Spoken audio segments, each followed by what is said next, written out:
नीला drum एक बार फिर बदनाम हुआ। उत्तर प्रदेश की राजधानी लखनऊ में आशियाना इलाके में एक ऐसी वारदात सामने आई है जिसने सभी को झकझोर दिया है। एक 21 वर्षीय पुत्र ने अपने पिता की हत्या इसलिए कर दी कि पिता चाहता था कि उसका बेटा पढ़ाई में अव्वल रहे। नीट की असफलता के बाद और पढ़ाई में मन न लगने के कारण वह अक्षत जो अपने पिता से काफी दबाव में रहता था, और जब पिता ने उसको पढ़ाई के लिए दबाव बनाया तो उसने उन्हीं का राइफल लेकर अपने पिता की हत्या कर दी। हत्या करने के बाद उसने शव को टुकड़े टुकड़े करके कुछ तो नीले ड्रम में रखा। नीले ड्रम में रखने के बाद जो बचे उसको किसी दूसरे इलाके में जाकर फेंक दिया। घटना जब से घटी है समाज को सोचने पर मजबूर कर दिया है कि आखिर दुनिया क्या बदल रही है। सबसे बड़ा सवाल है कि उस बेटे ने खुद थाने में जाकर अपने पिता की गुमशुदगी की रिपोर्ट दर्ज करवाई और कहा कि हमारे पिता लापता हो गए हैं, जो अभी नहीं मिल रहे हैं। साथियों, उसके बाद जो उसने चक्रव्यूह रचा, कुछ समय के लिए पुलिस भी चकरा गई कि आखिर पिता को हो क्या गया। जब जांच हुई तो पता चला कि मानवेंद्र सिंह का बेटा अक्षत सिंह ही उसका हत्यारा, लेकिन घर से आती बदबू और पड़ोसियों ने इस आदमखोर बेटों को करतूत को उजागर कर दिया। दरअसल इस हत्याकांड की जांच जैसे जैसे आगे बढ़ रही है, अक्षत के व्यक्तित्व के ऊपर सवाल उठने लगा है। पड़ोसियों के अनुसार अक्षत अपने पिता के राइफल लेकर कारों में घूमता था और लोगों को धमकाता था। पड़ोसियों ने यह भी कहा कि अक्षत अपने घरों में घंटों उस राइफल को क्लीन करता था, उसके बाद पुतला बनाकर रिहर्सल करता था, गोली चलाने का अभ्यास करता था, जिससे गांव वाले लड़के जो है उससे तंग आकर उससे दूरी बना लिए थे, और वह जिसको चाहता था उस राइफल के दम पर सबको धमकाता था, जो चाहता था वो करवाता था। जांच में यह भी खुलासा हुआ कि 4 महीने पहले अक्षत के पिता मानवेंद्र के घर में चोरी हुई थी। चोरी का इल्जाम जो है सबसे पहले मानवेंद्र जी ने नौकरानी पर लगाया। उनको लगा कि नौकरानी ने चोरी किया था, गहने की चोरी हुई थी। बाद में पता चला कि नौकरानी ने नहीं, अक्षत ने ही चोरी किया था। जो गहने चुराए गए थे वो अक्षत ने ही चुराए थे।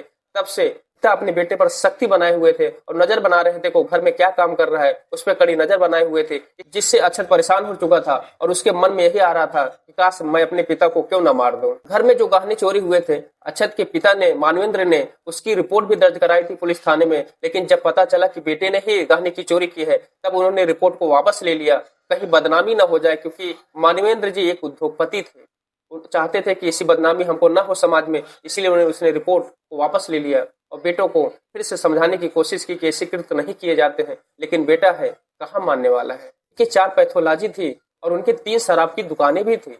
मानवेंद्र एक इलाके में, जिस इलाके में रहते थे, आशियाना इलाके में, वो काफी चर्चित व्यक्ति थे और लोग उनका सम्मान भी करते थे। लेकिन एक बेटे ने कैसे उनके सम्मान को चकनाचूर कर दिया। अक्षत के पिता मानवेंद्र चाहते थे कि उनका बेटा डॉक्टर बने, इसी के लिए वो बेटे पर दबाव बनाते थे। 2 बार नीट की परीक्षा में असफलता के बाद भी वो बेटों को कहते थे कि आप पढ़ाई करिए, गाड़ियों में जा रहे हैं, लोगों को धमका रहे हैं, वो बंद करिए। लेकिन अक्षत कहाँ मानने वाले थे।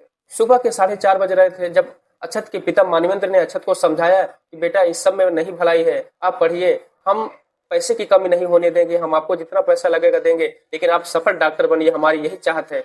इससे तंग आकर अक्षत ने 4:30 बजे सुबह को ही अपने पिता को गोली मारकर हत्या कर दी। एक हैवान बेटा कैसे अपने पिता के बारे में एक भी नहीं सोचा कि जो पिता बोल रहे हैं वो हमारे लिए ही बोल रहे हैं। इकलौता बेटा था, कहीं दूसरा नहीं था कि वो दूसरों के लिए सोच रहे होंगे। लेकिन फिर भी एक बेटे का हवानियत, और एक बेटा कैसे अपने पिता की हत्या कर देता है। लोगों में इसी नाराजगी है, बेटा अपने बाप की ही हत्या कर दे रहा है। पुलिस जांच में यह भी खुलासा हुआ कि जब अक्षत ने अपने पिता मानवेंद्र की हत्या कर दी थी तो उसकी 11 में पढ़ने वाली बहन को जब पता चला तो उसने बहन को भी बंधक बना लिया और बहन को डराया धमकाया कि जैसे पिता की हत्या कर दिया हूं वैसे तुम्हारी हत्या कर दूंगा अगर आपने किसी को कुछ बताया। पुलिस के अनुसार यह भी कहा जाता है कि उसने अपनी बहन को 4 दिन तक रूम से, कमरे से निकलने भी नहीं दिया कि कहीं ये लोगों को किसी से बता न दे। जब पुलिस अक्षत को लेकर रूम में पहुंचती है, जिस रूम में हत्या कर देता है अक्षत अपने पिता का, देखा तो पूरा खून फैला हुआ था, यानी खून की सफाई भी अक्षत नहीं किया था। और जब पुलिस पहुंचती है तो पूछती है कि आखिर शव को कहाँ रखा गया है, तब अक्षत बताते हैं कि शव को कुछ तो नीले ड्रम में रखा है जिसमें एसिड भी डाल दिया हूँ। एसिड डालना इसलिए, जब पुलिस ने पूछा कि आपने एसिड क्यों डाला तो बोला कि शव गल जाए इसलिए हमने एसिड डाला, और कुछ जो ड्रम में नहीं आया वो एक ऐसे सुनसान इलाके में ले जाकर फेंक दिया जिससे साबुत छिप जाए, कहीं मिले ना। जब पुलिस ने अक्षत के पड़ोसियों से पूछा कि आखिर अक्षत का व्यवहार कैसा था तो उनके पड़ोसियों ने बताया कि अक्षत अपने पिता के राइफल को खोलता भी था और लगाता भी था, यानी उसके पुर्जों को खोल देता था, लगाता भी था। वो राइफल का शौकीन था, वह जब जाता था मार्केट में तो राइफल लेकर जाता था और वह लोगों को धमकाता भी था। तो पड़ोसियों के अनुसार अक्षत जो है लोगों के साथ गलत बर्ताव करता था, लोगों को धमकाता डराता भी था। आखिर राज कैसे खुला कि एक पुत्र ने पिता की हत्या की है। जब कमरे से शव में बदबू आने लगे था, तब पड़ोसियों ने जाकर थाने में कंप्लेन करवाया कि इस घर से शव रखा हुआ है और उसमें से बदबू आ रही है। क्योंकि पुलिस के पास रिपोर्ट तो दर्ज कराया गया था कि पिता की गुमशुदगी की रिपोर्ट अक्षत ने दर्ज कराया था, तो पुलिस तुरंत चौकन्नी होती है और पुलिस जब घर में आती है तो पता चलता है कि अक्षत ने ही अपने पिता की हत्या कर दी है। और अक्षत ने जब रिपोर्ट लिखवाया था तो उसने कहा था कि हमारे पिताजी 20 फरवरी को दिल्ली गए हुए थे। लेकिन जब सीसीटीवी में पुलिस ने जांच की तो पता चला पिताजी उनके यानी अक्षत के पिताजी मानवेंद्र जी 19 तारीख को घर के अंदर जाते हैं, प्रवेश करते हैं, उसके बाद निकलने का उनका सीसीटीवी फुटेज में नहीं था कि वो कब निकल रहे हैं। लोगों को और भी शक हुआ और पुलिस को और भी शक हुआ। आज इस दुनिया में एक पिता नहीं है, यानी अक्षत के पिता इस दुनिया में नहीं है। क्या उन्होंने अक्षत के लिए क्या कुछ नहीं किया होगा? क्योंकि इकलौता बेटा था, जो कुछ भी था आज अक्षत का ही था।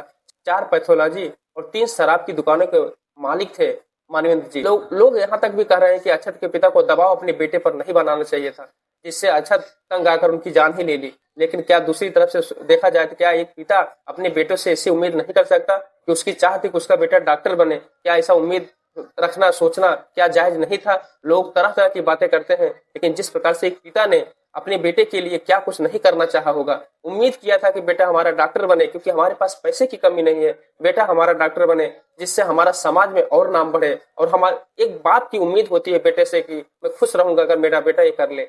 लेकिन हाँ, एक बाप को भी जिम्मेदारी बनती है कि बेटों पे उतना दबाव न बनाए कि बेटा तंग आकर ऐसा कृत्य कर ले।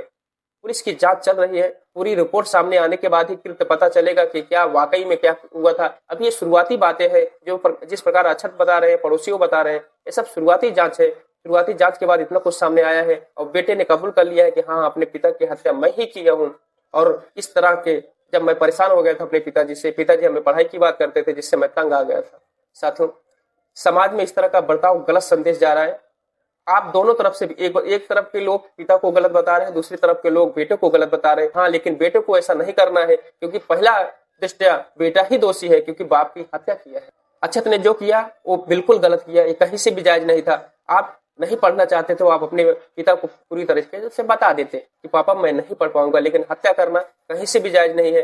शुरुआती रुझान में अक्षत की ही गलती है और अक्षत इसका हकदार है जेल जाने का। साथियों, मिलेंगे किसी दूसरे नए वीडियो के साथ, तब तक बने रहिएगा हमारे साथ और कमेंट में आप बताइएगा क्या ये समाज किस तरफ जा रहा है। मिलते हैं किसी दूसरे नए वीडियो के साथ, तब तक बने रहिएगा हमारे साथ, देखते रहिएगा VT न्यूज। तब तक के लिए जय श्री राम।